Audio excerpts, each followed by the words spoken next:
The palm hits like a bell. It sounds wrong in the morning air, a dull, angry clap that seems to push the rest of the intersection out of time. Sunglasses shatter against warm skin. A thin line of blood blooms at the hairline, dark as oil on silk. For a second, everyone only remembers the sound, the slap, the plastic, the gasp of people who have been taught not to interfere. Phones rise in a dozen hands like a slow, unstoppable wave. On one screen, the counter at the top right climbs. 1-200, 4300, 19,800. A voice in the background, young, breathless, raw with the adrenaline of being first online, starts narrating. He just slapped him. Oh my God, he slapped him. The live chat detonates with questions and eyes. Who is the man on the curb? Who is the officer? The streamer, James Wright, keeps his camera steady, because he knows the world sees steadiness as truth. The officer's face goes blank in the space between the strike and the reaction. He is a man who thinks he owns the street. In the tiny seconds that follow, his jaw tightens, and the air is full of the weight of choices he thought he'd already made. Then someone says something off camera, their voice precise in the chaos. Badge 4471. Do you even know who you hit? The officer freezes. For a heart, for a breath, he looks like someone who forgot his lines. The world tilts. The crowd tilts with it, in relief or dread. The phones do not stop. The live stream player spikes. Viewers times 10, times 100. On a nearby bench, an older woman grips the edge of her bag so tight the leather creaks. Maria from the corner grocery drops her keys and lunges forward. Eleanor, who has kept a ledger of complaints in the back of her bookstore for years, whispers a name she carries like a memory. Jonathan Rivers. Time stitches backward and forward around that frozen face. 30 minutes earlier, Dr. Jonathan Rivers was at his kitchen counter tying a tie he had not worn in a decade. Not the hospital blue of his residency, not the fleece of his fieldwork in battered neighborhoods. Today the tie is a disciplined navy that speaks to an office he has only held in meetings and on paper, the incoming chief of police. He had read the letter 3 times last night, the federal appointment confirmation folded carefully into his wallet, as if he might carry it like a talisman. He runs a thumb over the embossed seal and thinks of all the nights he spent taking witness statements in half-lit church basements, the adolescents he met who had learned to live sideways to authority, the community forums where the city sighed and promised change that rarely came. He has been studying this city for years, its maps of disinvestment, the police logs with thin handwriting, the neighborhoods named on his notes. He has taught classes on procedural justice and written op-eds about accountability. He believes quietly and stubbornly that institutions can be bent toward better. That belief is a fragile thing, like glass. He has broken it in private and rebuilt it with vows that look a lot like patience. Across town, Bradley Thompson, badge 4471, ties his boots with the impatience of someone used to being the last voice in the room. He moves through his locker area the way a man moves through a familiar ritual. He knows where the complaints are filed, a stack of paper that someone else has to wrestle with. He knows the union meetings that filigree protection into policy. He knows how to answer a supervisor with a grin that shuts off probing questions. He knows, too, that a handful of complaints have never translated into consequence. A pattern that reads like tolerance. On the dash of his cruiser, Thompson keeps a small plastic card with the names of neighborhoods he thinks of as his. He has been on the job long enough that the city's corners feel like their own. He thinks he is owed deference. He thinks he knows what obedience looks like. He does not think he will ever be the one to have to answer for crossing an invisible line. Morning light catches the intersection of 5th and Main like an interrogation lamp. The corner has its cast, Maria tending to a rack of oranges outside her shop, Eleanor opening the bookstore with a mug that steams in the cool air, a man with a folded newspaper reading the police blotter. James setting up his phone on a small tripod where he catches commuter traffic and the soft gossip of a neighborhood. They have all seen discord here before, raised voices at closing, a scuffle that ended with a blue uniform apologizing the next day in a different voice. They have learned to recognize the dance. That day their rhythms will break. Back at the curb, the traffic stop is supposed to be routine, a sedan idling, a tail light out, a request for license and registration, and the small mechanical choreography that keeps streets moving. Thompson approaches in the way of those certain of their place, brisk, shoulders forward, a hand always near a pocket. When the driver steps out, controlled, composed, hands visible, Thompson's stance does not soften. He asks for ID. The driver produces it. A leather case, a hospital ID, a stack of academic certificates, a letter folded from an office that exists in higher corridors of power. He sees the credentials in a flash, but the moment he glances down, he looks away as if to deny their weight. Thompson moves in a way that feels rehearsed. He ignores the procedural niceties, the way body camera LEDs are supposed to turn on, the way listeners on dispatch should be told the reason for the stop. A dark light glints in the angle of his chest. The body cam is not lit. He pats his chest where the LED should burn and mutters something that no one on the curb can catch. His hand, in the same motion, goes to the vehicle and begins a search with an impatience that tastes like contempt. The documents are pushed aside as if the paper were dust. The legal envelopes, the appointment letter, the credentials, tossed. A scrawl of ink, a medical tag, a folded photograph. The gesture is small and crude. Rivers' documents land in gravel. He stoops to retrieve them. The sunlight sets a halo around the leather credential case, as if the morning itself wants to mark it off. Someone records the case as it catches the light, a quiet, involuntary cinematography that frames what will follow. Thompson's voice is low and sharp. It's the voice of someone imposing a minor law and expecting gratitude for it. He orders Rivers to step back. Rivers remains calm. He speaks with the steadiness of training.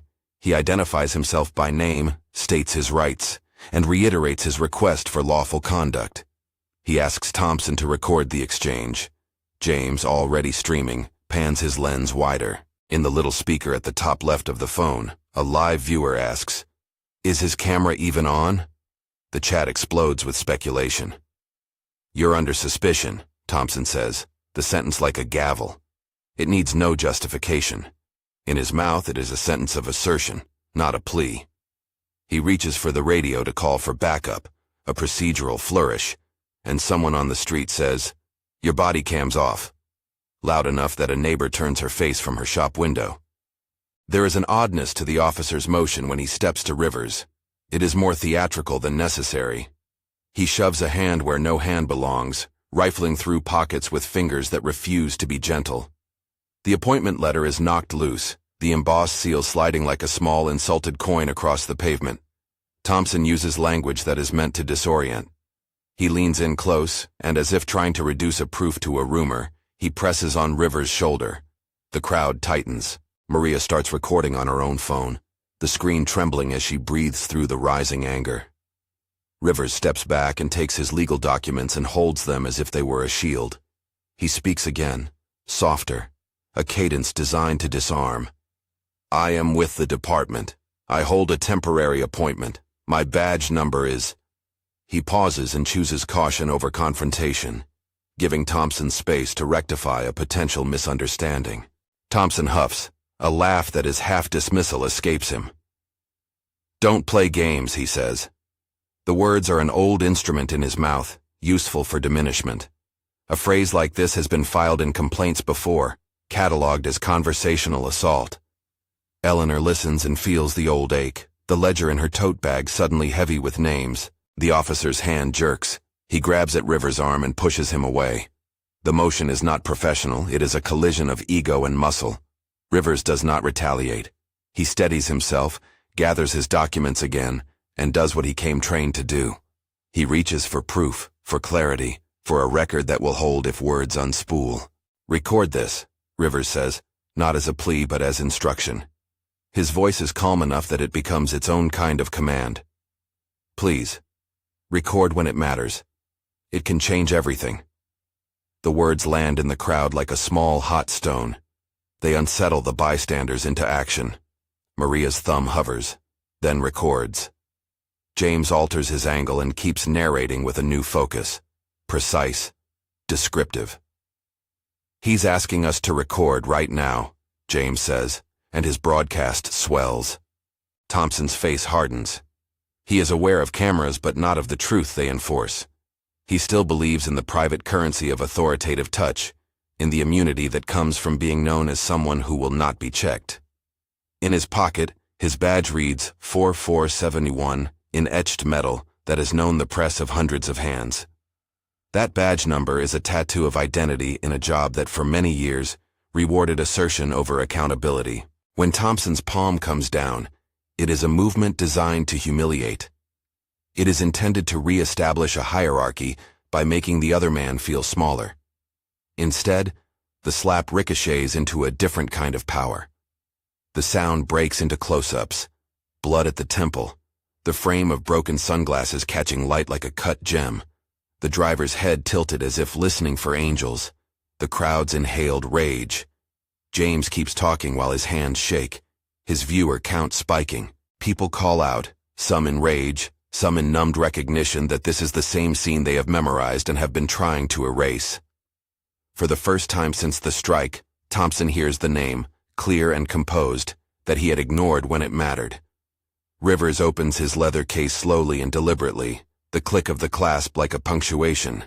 He holds the badge up with both hands, as if lifting a small flag. The camera catches the embossed letters on the appointment letter, the gold seal, the line of his title. "My name is Jonathan Rivers," he says, uncomplicated. "I am the incoming chief of police." The air rearranges itself around those words. The man who thought himself unanswerable trembles with an exposure he had never anticipated. The crowd exhales as a whole. Maria drops to her knees, hands braced on the curb, and begins to cry, not out of weakness but as a release of years of having watched similar injustices pass with little consequence. Eleanor's fingers tighten around her ledger until the paper creases. She thinks of the names she has turned into a list to keep hope from slipping away. Thompson stares at Rivers' badge and then at Rivers' bleeding temple, as if he is looking at a mirror that is impossible to face. He freezes in a public way that feels like surrender and terror stitched together. For a moment he is not the man who ordered compliance. He is only the man who acted on a presumption that now unravels under the bright scrutiny of a dozen phones. His mouth opens and closes. A dispatch chirps in the small radio clipped to his shoulder, oblivious to the symbolic shift in the center of the intersection. Someone near the cruiser picks up on the frequency, hears the interruption, and calls for supervisor presence, the phrase sliding through channels like a necessary protocol. "Sergeant Martinez to 5th and Main. Possible use of force. Need for immediate supervisory response." The LED on Thompson's body camera, the one that was dark when he started, clicks to life at the sound of the sergeant's voice. The light is small, but absolute. Someone in the crowd says, "Finally." James frames the badge and the blood and Rivers' calm face in a single long, steady shot. The chat flows faster.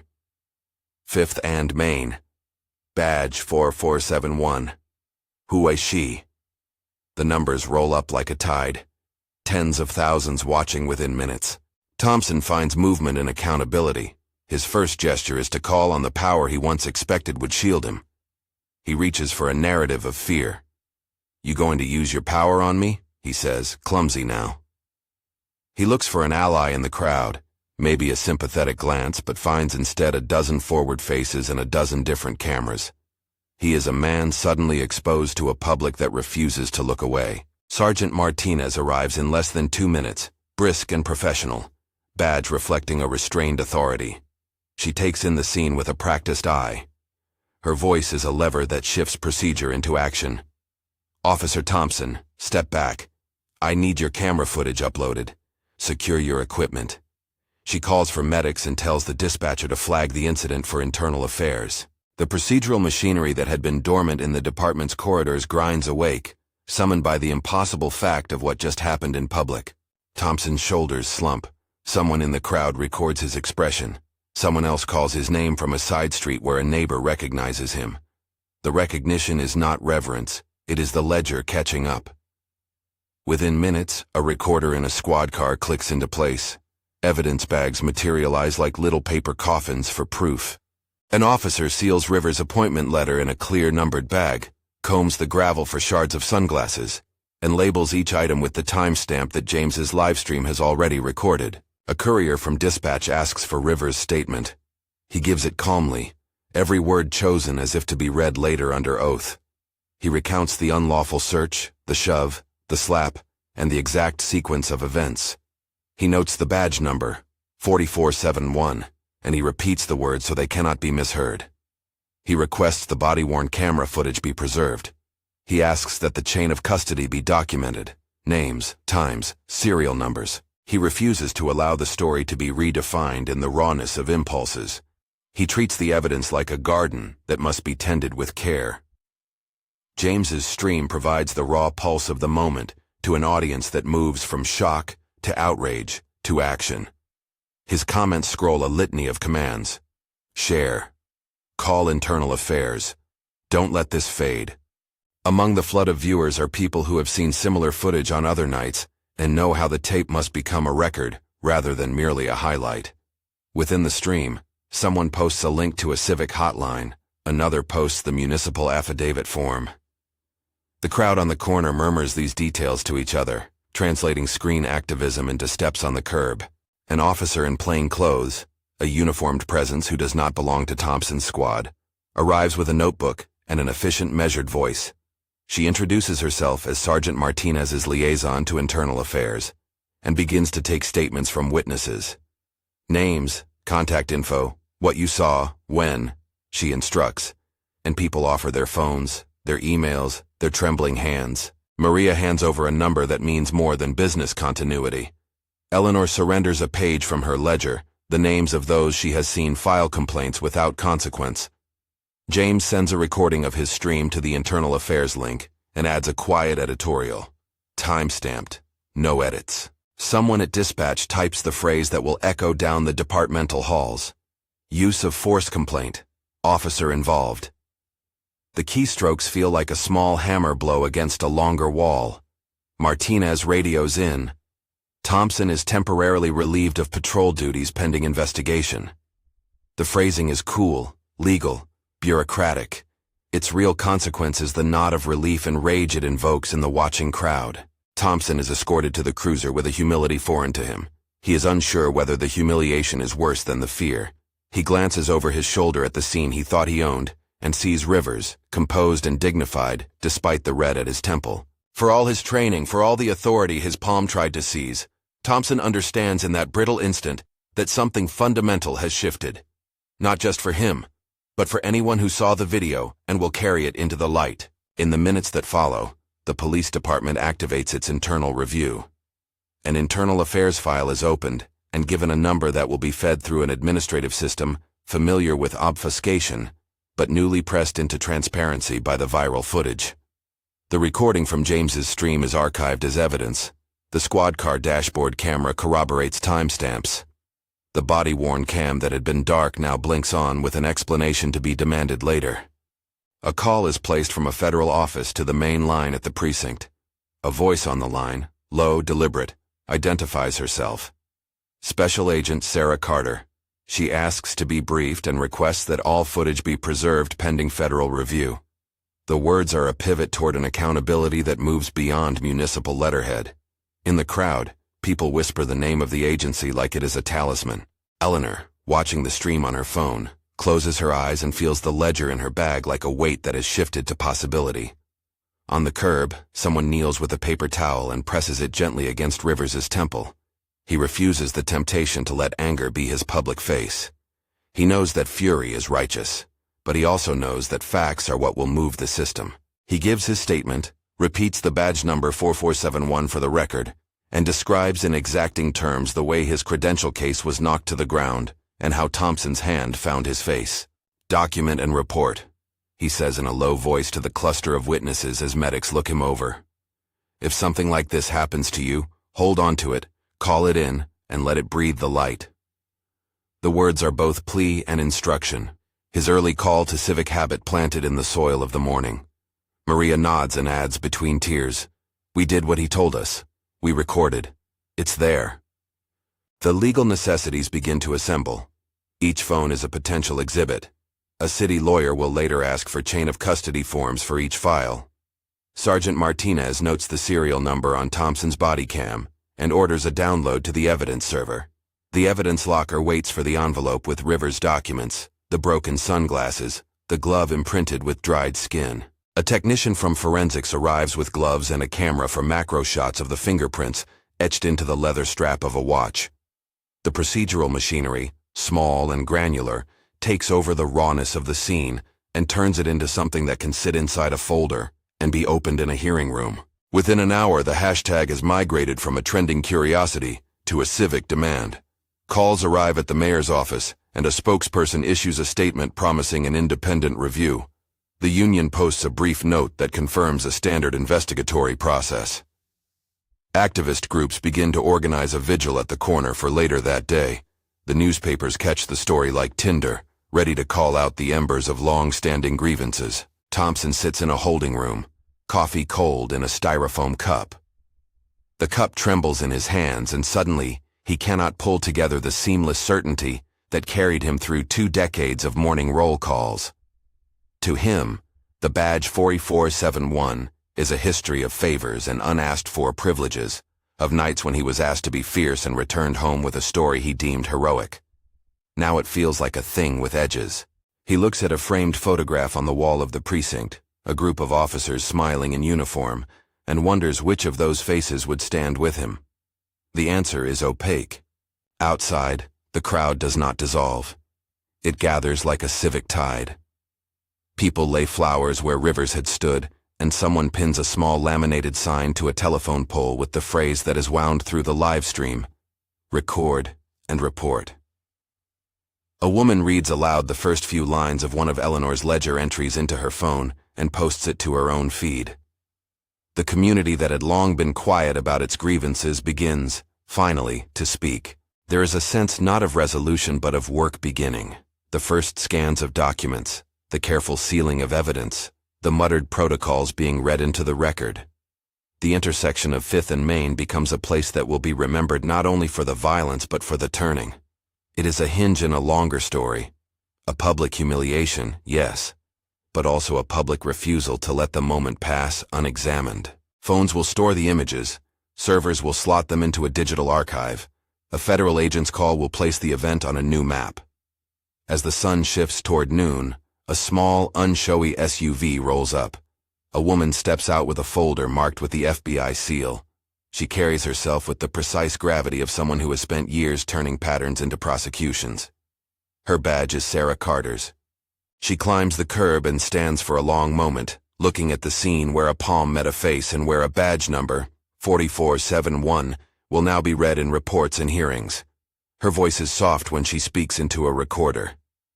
"We'll need every angle. Preserve everything. This looks like more than one incident." The coroner exhales again. People trade the small, useful information that sustains movements: officer complaint hotlines, legal aid groups, the municipal form for use of force. James posts links in his stream, his viewers leaving donations to a fund that will pay for legal counsel for witnesses. Maria begins to tally names of those who will be at the vigil tonight. Eleanor tucks her ledger back into her bag, with a new confidence. Rivers, bleeding at the temple but steady, answers the questions posed to him by the officers and the medics and the journalists. He repeats the sequence in a voice that, in its calmness, becomes an instrument of clarity. Later, in a quiet corridor of the precinct, a woman in a suit, a federal prosecutor named Michael Davis, will pull the evidence into a readable file. He will see the upload from James's stream, the body cam footage, the chain of custody forms, and the ledger of complaints Eleanor has kept. But that work is for tomorrow. For now the scene is still hot, immediate, acrid with adrenaline. For now Thompson sits in a room where his career's next inflection is being written by people with quieter, more meticulous power. At the edge of the intersection, a boy no older than 17 watches the exchange through his phone and feels something unfamiliar and combustible. The idea that ordinary insistence can turn a private wrong into public record. He stores the image in his memory. The way Rivers refused to be humiliated, the way the badge number 4471 landed in the open air like a fact that could be knotted into accountability. He thinks of the community meetings he has skipped and wonders if this is the shape of the civic muscle he will one day flex. The day grows thin, the sirens fade, the evidence locker closes. The internal affairs number is assigned and dispatched to a desk whose mail tray will be thicker tomorrow. The viral stream is clipped and archived. The appointment letter, folded and now sealed with evidence tape, sits in an evidence bag with a sticker. Exhibit A. Rivers keeps his hand wrapped around it until the paramedic signs that he is cleared to go. As people disperse, a line of flowers appears near the cracked sunglasses, a spontaneous memorial that already feels like a promise. The plaque will come later. The reforms will be argued for in committee rooms and on city council agendas, and the federal inquiries will take months to untangle. For now, the intersection is a lived place that bears the imprint of a small but consequential event, a palm, a name, and the rise of a public record that refuses to let a single moment be swallowed by oblivion. In the cool of the afternoon, as the crowd thins and the cameras lower, Rivers pockets the small damaged badge that once denoted rank and now denotes a turning. He stands by the curb and watches Thompson escorted away, wondering not at the humiliation of one man, but at the long work of making sure that humiliation becomes the start of structural differentials being addressed, rather than the end of a story. He knows that a badge number in a report can become a thread that unravels a larger fabric of impunity. But he also knows that thread will take time to pull. He looks up at the faces that have stayed. He sees Maria wiping her eyes with the back of her hand, and Eleanor clutching her ledger like a spear. He sees James packing up his rig, exhausted and elated and anxious, the weight of thousands of watchers still heavy on his shoulders. He gives them a small nod, a gesture that is both thanks and a call. Record, he repeats softly as if rehearsing a prayer. Report. Stay with it. Don't let the footage disappear in a feed. The words are simple. They are seeds. A patrol car idles at the curb, lights off, but its presence is a reminder that the system lives in layers. Inside the car, two officers debate procedure, whether the internal affairs referral will lead to administrative separation or further things beyond their purview. They will not decide anything definitive that day. Much of the future will be made in meetings, in filings, in the slow march of evidence. But the tape exists now. The hashtag exists now. The badge number 4471 exists now in public record. As dusk approaches the corner, a small group gathers to stand with the man who did not take the slap in silence. They do not know what will come next. They know only that something in their city had been hidden in plain sight and has now been moved into view. The cameras, the petitions, the phone numbers circulated among the crowd, all fold into a form of obligation that will not let the moment end as a private bruise. A municipal clerk later will say, about this day, that the city witnessed a turning. That judgment will be argued. Some will say it was only a video, some will say it was a beginning. But in these first hours the community has acted like a living juror, choosing to make the incident endure as evidence rather than letting it disintegrate into rumor. For tonight, 5th and Main will hum with people offering rides, sharing legal resources, and lighting candles. The intersection, carved now with memory, will hold the imprint of the strike and the show of accountability that followed. And somewhere between the ambulance's lowing retreat and the last of the reporters closing their kits, a phone pings with an email that will direct the next steps. The subject line will read, Initial Federal Review Request, 5th and Main. The body of the message will list items, video files, witnesses, badge number 4471, prior complaints submitted to the department, and a notation that an agent is assigned. It is a small administrative thing that feels momentous because it traces the path from public outrage to an institutional investigation. The night is not over. There are calls to be made, statements to be transcribed, and the long, precise work of lawyers and investigators still ahead. But as the streetlights flicker on, the image that will stay with people is not simply of the slap.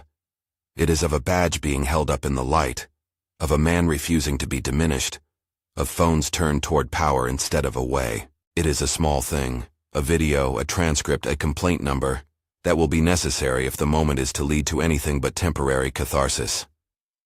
The real labor begins in the paperwork, the persistence, the refusal to let the footage die in someone's feed. At the very end of the night, with the crowd largely cleared and the patrols rotated, Dr. Jonathan Rivers stands at the corner and watches the intersection like someone who has been given a fragile key.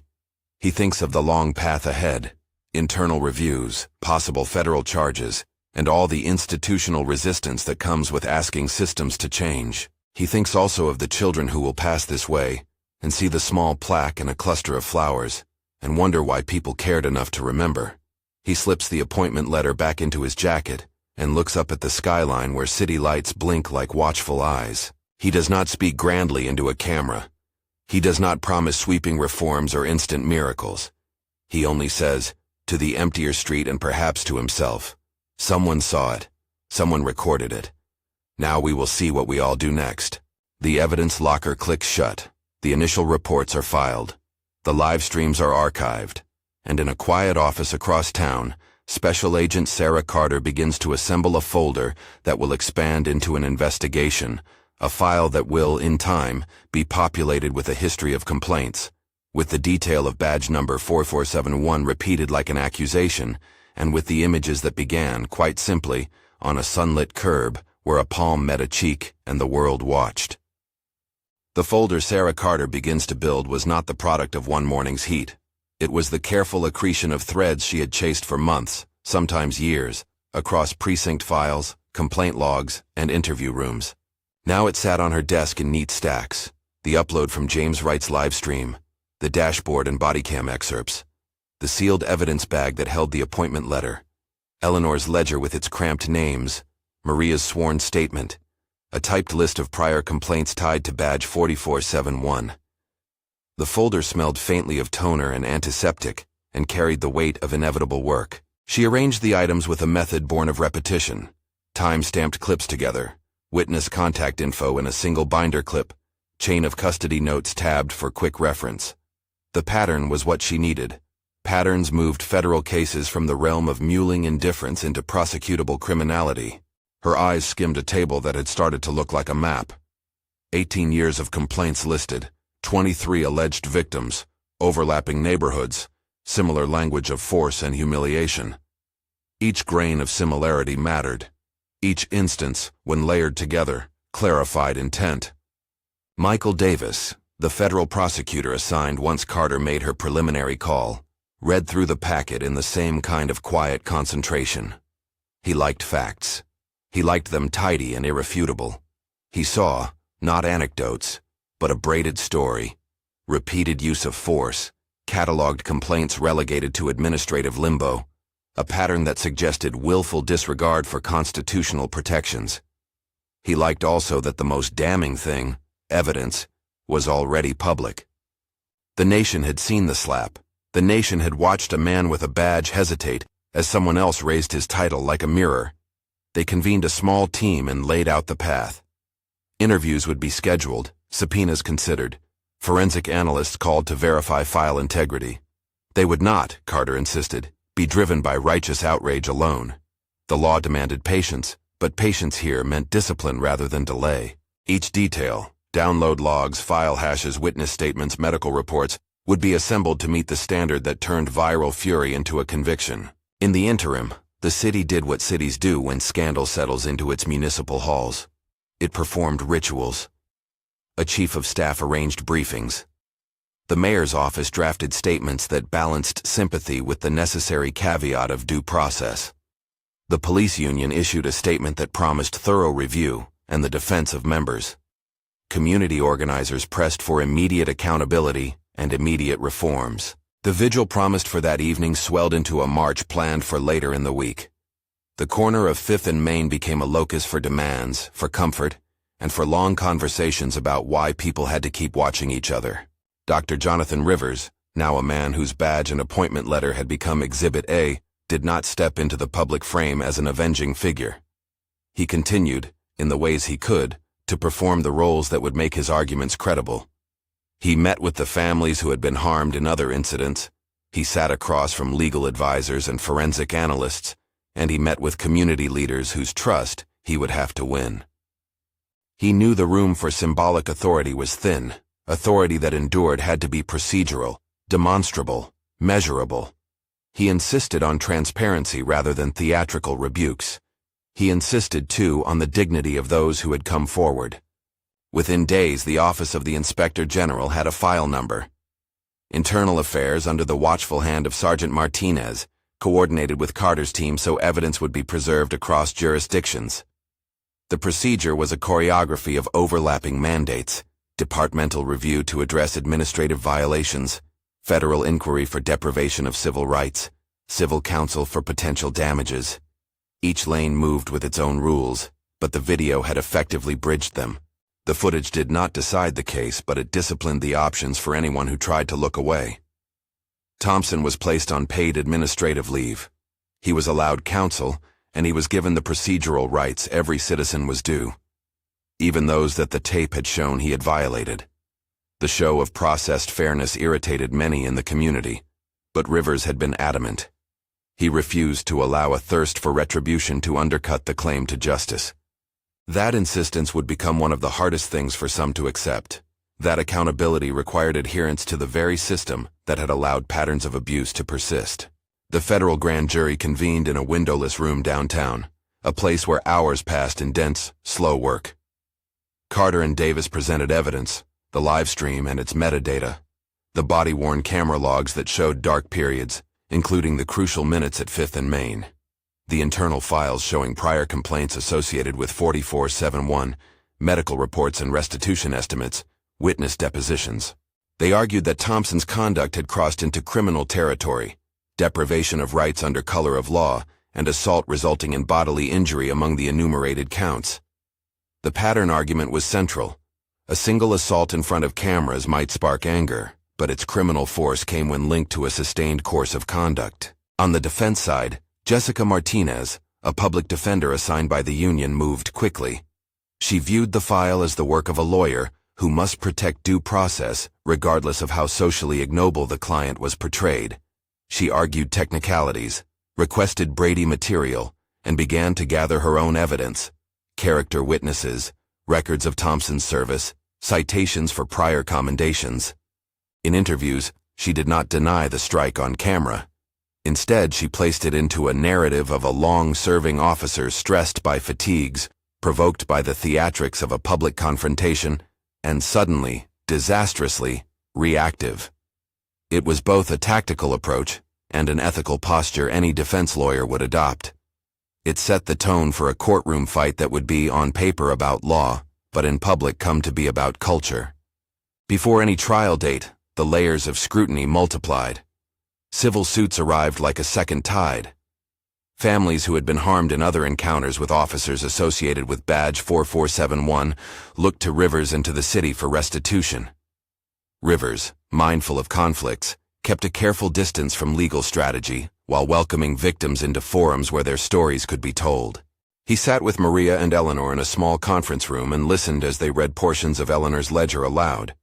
Names that had been quiet for years suddenly had a listening audience. The ledger's pages, once an act of private endurance, were now admitted public documents. Media cycles spun. James Wright's clip, clipped and replayed, became the centerpiece of segments about civic witnessing. Interviewers wanted sound bites. Community members wanted context. Rivers declined televised rants. He answered questions with a measured cadence. Legal process must be respected. Victims must be heard. Patterns require institutional response. Those words calmed some and frustrated others, but they set a framework. He had been named chief in a climate that required more than symbolic gestures. His work would be to take the public insistence and translate it into policy. The pretrial process lasted months. Witnesses were deposed under oath in lawyers' offices. The defense filed motions to suppress certain pieces of evidence. The prosecution filed motions in limine to exclude inflammatory material. The judge assigned to the case, Patricia Williams, was known for a court that moved neither too quickly nor too slowly, a judge who insisted on clarity and who expected the law to be the law rather than a stage for moral theater. Judge Williams would later say, in the quiet between bench orders and clocked rulings, that the case would demand careful parsing of intent as well as consequence. When the trial finally began, the courtroom felt full of the city: families, activists, reporters, and those who arrived out of a civic curiosity that had been cultivated by weeks of online debate. The prosecution opened with pattern. The prosecutor, Michael Davis, addressed the jury not with anger, but with a steady insistence. The law protects citizens against the abuse of state power. The government would show that Badge 4471 was not just an isolated incident. It would show the same kinds of pressure, the same kinds of language, the repeated pattern of force compressing across years to a single, powerful image. Carter sat in the gallery, her hair pulled back, her hands unclenched. For her, the trial was the intellectual culmination of months of sifting for coherence. She had gathered file after file until the pattern read like a narrative. Her witness testimony was technical. Data logs, metadata verification, the chain of custody of the live stream downloads. The forensics analysts testified to the integrity of the digital files. The courtroom watched as Carter explained in simple terms how a timestamp proves that a clip has not been altered, and how an original upload's hash matched the preserved evidence. James Wright's testimony was less technical and more human. He testified about his role as a citizen witness, why he placed his phone on a tripod that morning, how he tried to keep a steady voice, and how his viewers urged him to do more than watch. He testified about the spike in viewership and how the chat began to act as a collective registrar. His hands trembled when he described the moment Rivers lifted the badge and the reaction that rippled through his viewers. The court listened as he described the ways ordinary people can, through small acts, convert a moment into a record. Maria testified with a quiet fury that made the gallery listen. She spoke of years of worry, of nights when she could not sleep after seeing boys and men return from interactions with certain officers and look smaller than they had the day before. She testified about empathy for Rivers and about relief that a man who had spent his life in service could now, in public, demand the same standards for those who policed neighborhoods. She read into the record a page from Eleanor's ledger, a roll call of those who had felt the squeeze of abuse. Eleanor testified with the kind of precision that only long sustained attention can produce. She had not only kept names, she had noted patterns, times, precinct shifts, phrases officers used that became markers of a culture. Her testimony bridged the private act of keeping a ledger with the public need to be heard. She explained why she had collected the names, to preserve memory, to prevent erasure. The jury listened to her as if the ledger were a map of a city that had neglected part of itself. Rivers took the stand, not as an accuser, but as a witness to protocol. He described the morning he had been stopped, the legal details, the way his documents had been handled, the shove, the strike. He read the sequence carefully, repeating badge 4471 for clarity. He described, with a kind of clinician's calm, the matters that would matter in court, the inconsistency between training and conduct, the presence of cameras, and yet the officer's decision to act as he did. He refused to let the testimony turn petulant. He let the facts stand. He spoke finally about why patterns mattered, why 23 complaints, taken together, meant the department should have intervened sooner. The defense pushed back. Martinez painted a portrait of a man under stress, a man who had been on the job for years and who had made errors in judgment, but who had been a product of a culture of ambiguous expectations. She argued that the prosecution's pattern reading risked treating all complaints as equal without the rigorous sorting that individual adjudication required. She called character witnesses who spoke of Thompson's years of service and moments of dedication. She sought to introduce evidence about stressful shifts, about lapses, and about the human fallibility of men in uniform. But the prosecution brought the ledger and the cluster of complaints to the fore. Similar language, similar disciplinary notes, and a failure of internal systems to produce corrective measures. Davis asked the jury to see not a single slap, but the arc of a career that had repeatedly edged toward the use of unnecessary force. He asked them to see that fingerprints on a ledger and pixels on a screen were, together, the kind of evidence the law could act upon. The defense tried to humanize, and the prosecution to systematize. The jury, chosen under the constraints of the court, sat and listened to both urges. In closing, Davis did not seek to inflame. He sought clarity. He told the jurors that the law's purpose in such a case was straightforward, to hold accountable those who, under color of authority, deprive citizens of rights guaranteed by the Constitution. The jurors had to ask whether the conduct met that standard beyond a reasonable doubt. When the verdict came, it was read with the same measured cadence Judge Williams used for all things consequential. The jury found Thompson guilty on the counts presented: deprivation of rights under color of law and assault resulting in bodily injury. The courtroom exhaled in varied ways. Some wept, some stared, some kept their faces set as if the verdict were both a culmination and the beginning of a harder work. Thompson in the dock showed the hollowed look of a man whose social armor had been stripped. He did not speak to the gallery. His counsel moved beside him like a human shield. Sentencing moved into a different register. It was there that the system's punitive capacities were measured against the harm done. Judge Patricia Williams listened to victim impact statements that were, in their quietness, powerful. Maria spoke of nights when she had feared for the young men in her neighborhood. Eleanor read the ledger's names with a voice that trembled and then steadied. James recounted the way the chat had turned from shock to concerted civic action. Rivers spoke not of vengeance, but of the need for institutional change and for reparative measures that could rebuild trust. The sentence, when it was finally handed down by Judge Williams, reflected abundant factors drawn from the record. Thompson was ordered to federal custody for a term consistent with the statutes under which he had been convicted, with restitution to be paid to those affected by his actions, and a prohibition on ever serving in a law enforcement role again. The judge made clear that the punitive measures were also meant to be deterrent, a public statement that abuse of public power carried costs. The sentencing made headlines not because of a numeric figure alone, but because it included the lifetime ban from serving in any law enforcement capacity and a restitution order that was to be directed toward community-based reparations and victim support services. Thompson's defense filed an appeal. He sought, through appellate counsel, to challenge procedural rulings and to question the pattern argument's admissibility.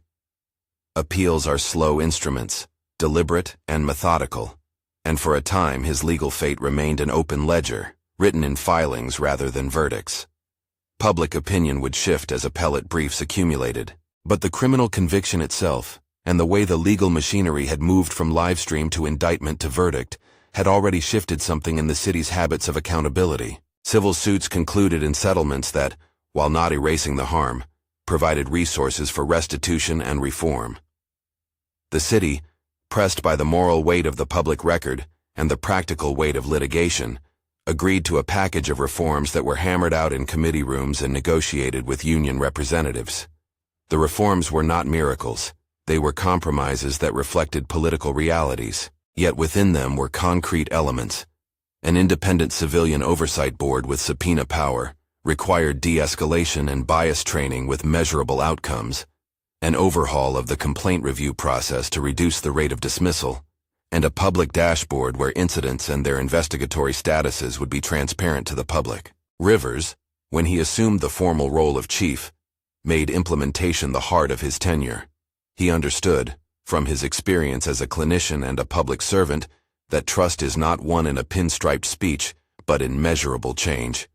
He spearheaded the establishment of the Civilian Oversight Board and insisted it include not only activists and faith leaders, but also people who had been directly harmed by policing practices. He worked with data analysts to create the complaint resolution dashboard and to place real penalties on officers who circumvented camera protocols. He worked with unions to retool training curricula and to forge accountability measures that would not simply shuffle officers between assignments. One of the reforms that gathered unanimous approval in several council sessions was a procedural change to ensure immediate supervisor notification when a body cam failed to activate during an encounter that escalated. That small administrative tweak had real teeth. An unexplained camera dark period would now trigger automatic audits of the officer's prior interactions, creating institutional pressure to maintain transparency. At the community level, the legal settlements funded a scholarship and a tiny community foundation. The foundation, seated in part by restitution, in part by philanthropic contributions raised after the viral footage drew attention, created two initiatives. 1. A scholarship in the name of those who had been harmed by abuses of authority, aimed at young people seeking public service or law.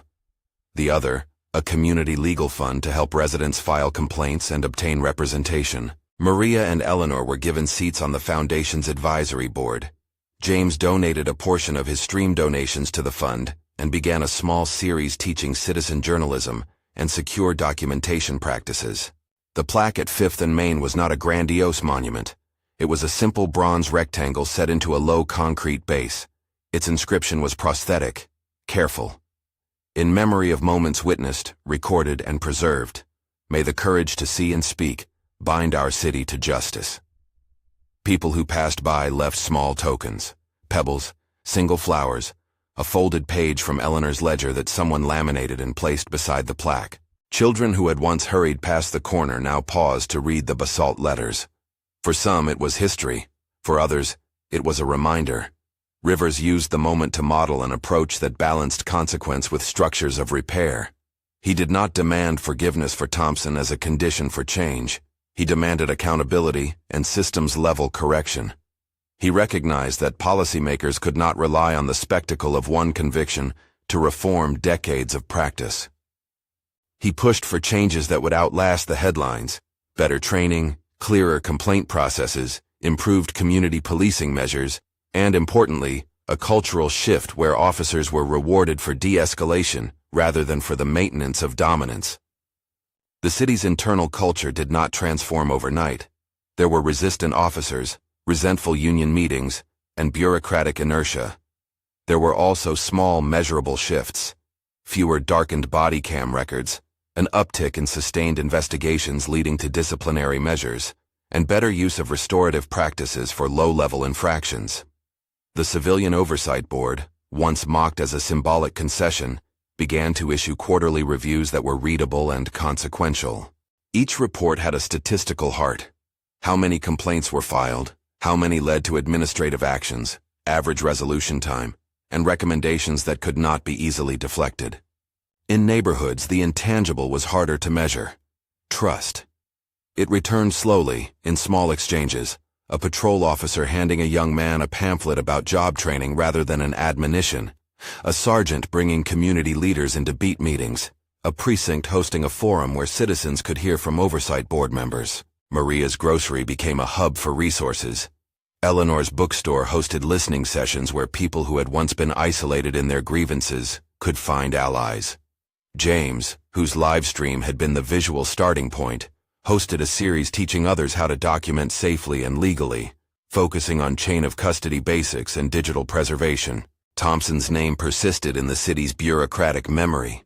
The conviction and the imposed lifetime ban from law enforcement were fixtures in the municipal narrative, examples cited by reform advocates, and a cautionary tale to officers inside the system. His appeal lingered, but appeals rarely erase the near-immediate social consequences of a public conviction. In conversations in precinct common rooms and in neighborhood bars, people who once boasted of police toughness found themselves listening to new tones of accountability. There were those who demanded more than prosecutions and administrative tweaks. They wanted deeper changes to the social conditions that made policing fraught: investments in housing, mental health services, youth employment, and community-based alternatives to incarceration. Rivers knew this. He partnered with advocates pushing those agendas. He used his platform not just to reform police practices, but to argue for investments that would reduce the need for force in the first place. It was not a quick pivot. It was a steady broadening of the civic conversation. In court, during post-conviction hearings, Thompson occasionally offered a statement that read as partial apology. He spoke of a momentary loss of control and of a career that had been marked by pain no less than by power. His words were filtered, mediated by counsel, and by the hard structure of court requirements. For survivors and community members, his avowals were not a cure. For many, they were inadequate. The ledger of harms could not be undone by a few sentences. Yet the legal penalties, the restitution orders, the professional bans, and the reforms carried a pragmatic weight that oral contrition alone could not. Years later, when the books were written and the council minutes digitized, the fifth and main incident would show up as a catalytic paragraph in a longer civic history. It would be one of several episodes that pushed the city to change. The plaque would be cited in classes and in op-eds. The scholarship recipients would be named among those whose trajectories were altered by access to education and civic mentorship. James's small series on digital witness ethics would be taught in colleges as a starting point for ethical citizen journalism training. Eleanor's ledger would be donated to the municipal archives, digitized and accessible to researchers. Maria's grocery, its orange crate a small landmark, would carry a sticker near the register. Record, report, reform. There were quieter, private legacies. A young man who had walked past the intersection months after the incident, who had once thought civic participation merely disruptive, enrolled in a community law course. A teenager who had watched James's stream felt called to study criminal justice with the goal of bringing change from inside systems. A son of a woman who had filed a complaint years earlier began to volunteer with the new oversight board. The ripple effects were not universal, nor instant, but they were real. Rivers, for his part, never made the incident personal in the way many expected. He did not make his identity a sword against a man who had struck him. He had entered public life with the conviction that institutions must change, not that individuals should be destroyed. He used his position to insist on accountability and to set in motion structural reforms. He also insisted that the city take responsibility for the long-term work of healing communities harmed by patterns of abuse. In public speeches, he often returned to a simple formulation. Accountability is not vengeance. It is a civic process that demands witnesses, records, and persistence. He spoke of the grammar of evidence, how a phone in a crowd can be the difference between a private wrong and public reckoning.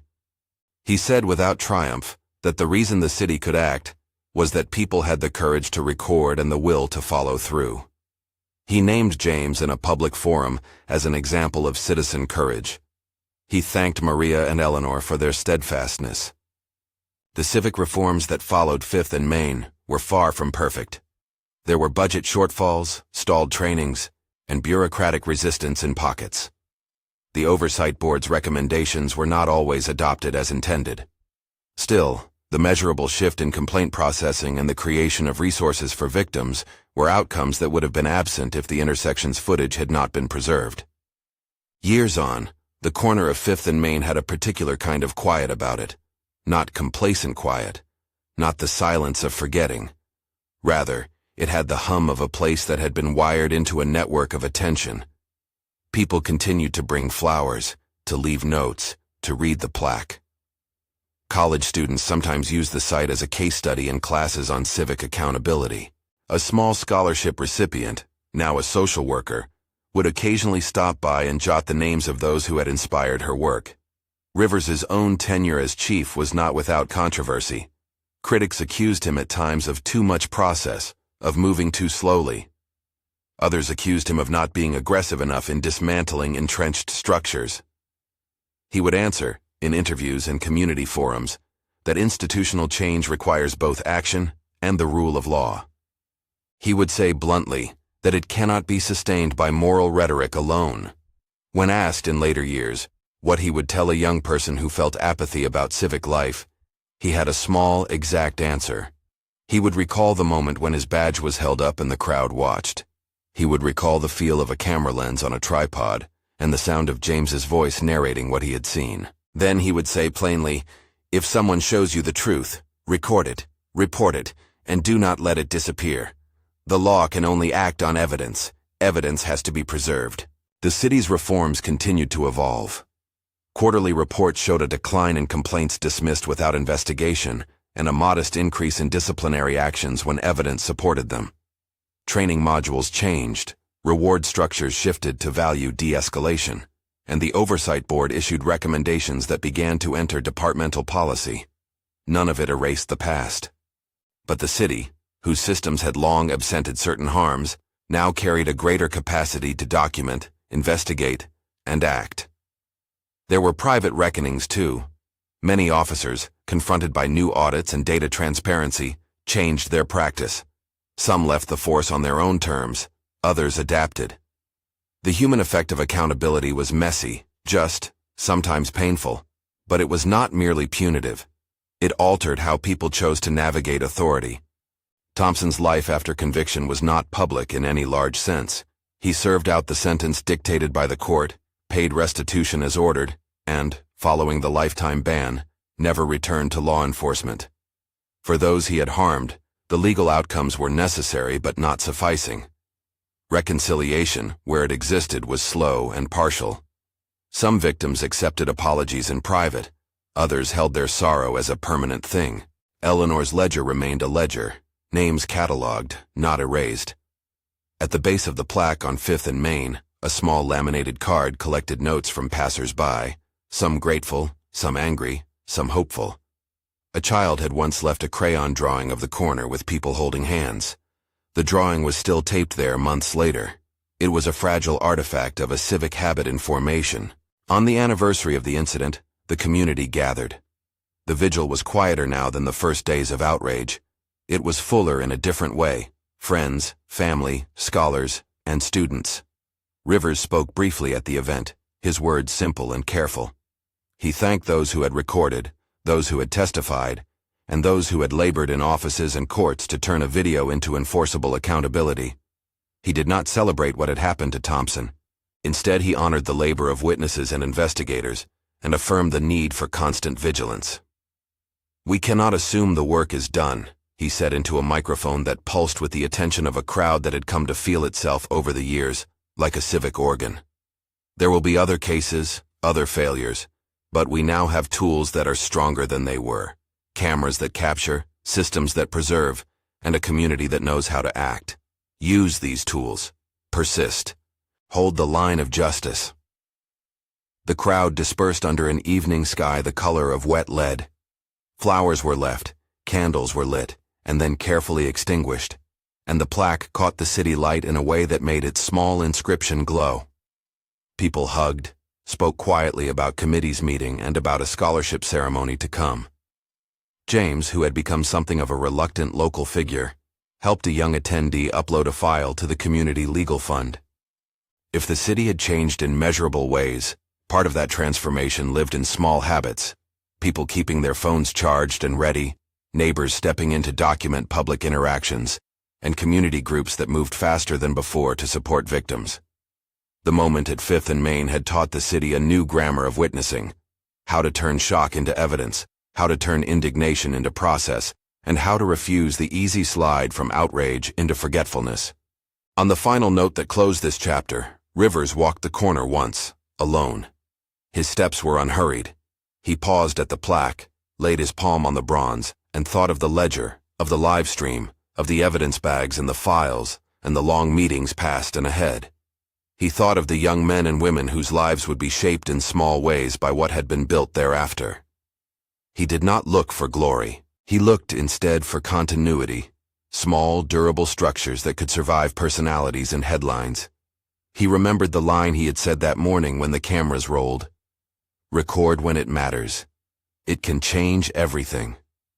The words had been an impulse then, a plea to people who were doing the brave and ordinary work of recording. Now, years later, they felt like a civic axiom. He turned away from the plaque and walked up 5th. Streetlights hummed. A bus hissed at a stop. Somewhere nearby, a young man set his phone on a tripod and practiced steady framing, not because he sought an audience, but because he had absorbed a different ethic. That attention can be a form of civic care. If there was a final image that lingered, it was of that small, intentional act. The phone on the tripod, the steady hand, the decision to look rather than to look away. It was an image of ordinary people learning what power they had when they pointed their devices, not at friends and theater, but at institutions and at those who wore public trust like a badge. And to anyone who would pass by 5th and Main in the years to come, the lesson was quiet and direct. When you see abuse, document it, report it, and demand accountability. The work of justice, built on ordinary attention and sustained civic pressure, might not be instantaneous. It might be messy. It might require patience and discomfort, but it would be the way a city kept its promise to those who lived within it, that power would answer to the public, that evidence could be made to matter, and that, when witnesses did their small part, the arc of consequences could bend a little closer to justice.